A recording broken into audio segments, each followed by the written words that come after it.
Yesaya 40 ayat 30-31. Orang-orang muda menjadi lelah dan lesu, dan teruna-teruna jatuh tersandung. Tetapi orang-orang yang menanti-nantikan Tuhan mendapat kekuatan baru. Mereka seumpama Raja Wali yang naik terbang dengan kekuatan sayapnya. Mereka berlari dan tidak menjadi lesu. Mereka berjalan dan tidak menjadi lelah. Masih dalam perenungan saya tentang berita pengharapan yang ditulis oleh Nabi Yesaya dalam pasal 40 ayat 30-31 ini. Saya diingatkan sosok Kaleb bin Yefune dari suku Yehuda. Dia adalah salah satu dari 2 orang yang berasal dari generasi yang keluar dari Mesir yang diperkenankan Tuhan masuk ke tanah perjanjian.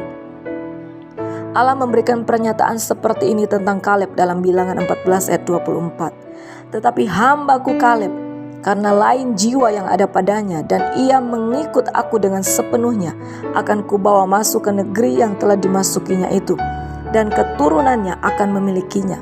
Kalimat lain jiwanya dalam terjemahan King James Version diterjemahkan dengan kalimat another spirit, roh yang berbeda. Dalam terjemahan Living Bible dituliskan dengan kalimat a different kind of man, jenis atau tipe manusia yang berbeda. Ada perbedaan yang dimiliki oleh Kaleb dibandingkan dengan orang-orang Israel pada waktu itu. Saya menyoroti 2 pernyataan Kaleb yang disampaikannya pada 2 waktu yang berbeda. Pertama, saat Kaleb berusia 40 tahun. Ketika itu Kaleb adalah salah satu dari 10 pengintai yang diutus oleh Musa mengintai Kanaan.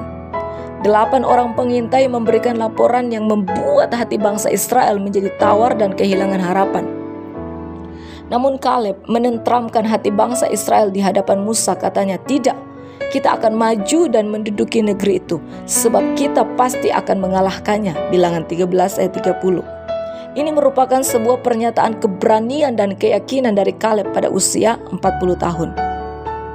45 tahun kemudian, yakni ketika Kaleb berusia 85 tahun, Kaleb menyampaikan sebuah pernyataan yang powerful kepada Yosua bin Nun dalam Yosua 14 ayat 10c-12. Jadi sekarang telah berumur 85 tahun aku hari ini. Pada waktu ini aku masih sama kuat seperti pada waktu aku disuruh Musa. Seperti kekuatanku pada waktu itu, demikianlah kekuatanku sekarang untuk berperang dan untuk keluar masuk. Oleh sebab itu, berikanlah kepadaku pegunungan yang dijanjikan Tuhan pada waktu itu. Sebab engkau sendiri mendengar pada waktu itu bahwa di sana ada orang enak dengan kota-kota yang besar dan berkubu. Mungkin Tuhan menyertai aku sehingga aku menghalau mereka seperti yang difirmankan Tuhan. Pernyataan Kaleb di usia 85 tahun ini menunjukkan tidak terjadi kemerosotan kekuatan baik secara fisik maupun imannya. Kaleb tetap semangat untuk meraih janji Tuhan. Dalam Bilangan 32 ayat 12 dituliskan bahwa Kaleb mengikuti Tuhan dengan sepenuh hatinya. Hal ini sangat nampak dalam responnya menghadapi realita di mana mereka berhadapan dengan orang Kanaan yang secara fisik lebih besar dari mereka.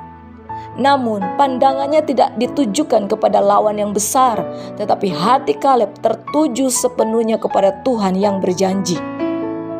Pandangan yang hanya sepenuhnya tertuju kepada Tuhanlah yang akan membuat kita menjadi manusia yang berbeda dari manusia pada umumnya. Manusia pada umumnya akan ketakutan, khawatir, bersungut-sungut, tawar hati, marah, bahkan kepada Tuhan ketika berhadapan dengan tantangan. Namun bagi kita yang menanti-nantikan Tuhan, berharap kepada Tuhan, menunjukkan hati sepenuhnya hanya kepada Tuhan, berapapun usia kita akan mendapati selalu ada kekuatan yang baru setiap hari. Dan kekuatan yang dari Tuhan inilah yang memampukan kita menjalani kehidupan yang berkemenangan dalam segala hal.